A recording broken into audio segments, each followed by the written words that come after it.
Hey everybody, Brian Mittman. Thank you for joining me today. Today's topic, I'd like to discuss a certain type of construction work. The more I thought about it, I realized that you can't lump everything into just construction. There's so many different types of construction work. There's iron work, there's plumbing, there's HVAC, there's framing, there's concrete, there's blacktop. There's so many types of construction. I was actually in New York City recently, hopped on the train and came north, and one of the things I noticed, there was a lot of construction going on around the railroad. So there is railroad construction.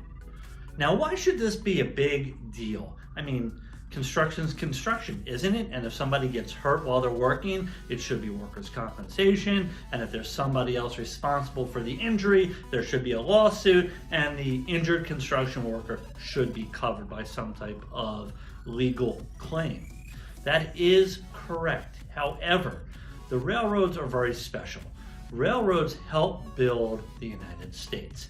And back in the early 1900s, in fact in 1908, unfortunately, the railroad companies had not done enough to try to protect those that were seriously injured, killed, maimed, and destroyed by railroad-related accidents. As a matter of fact, it was so rampant that the United States Congress passed legislation called the Federal Employers Liability Act, better known as FELA, F-E-L-A.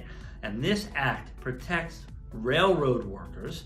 Those are the folks that are either working on the rails, construction around the rails, working for the railroad company, if there is an accident while they're doing that work. And if there's some form of negligence, at least a little bit on behalf of the railroad, you can actually bring a lawsuit against the railroad and recover significant benefits. This is much different than workers' compensation. Workers' compensation is instead of a lawsuit that says, hey, worker, because you got injured while you're working, you can only get workers' compensation. There's no pain and suffering, there's no negligence, nothing like that. But if you work for a railroad, then you may be able to bring one of these claims and recover significantly more money.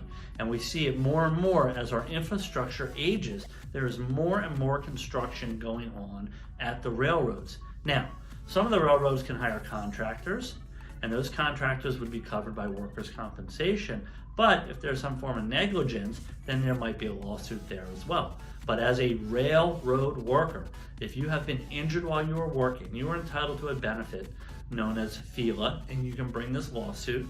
And especially if you're doing that type of work where there's heavy construction and stuff going on, accidents happen. If you have any questions about this or anything else, make a comment below, or you know how to reach me at info@thedisabilityguys.com.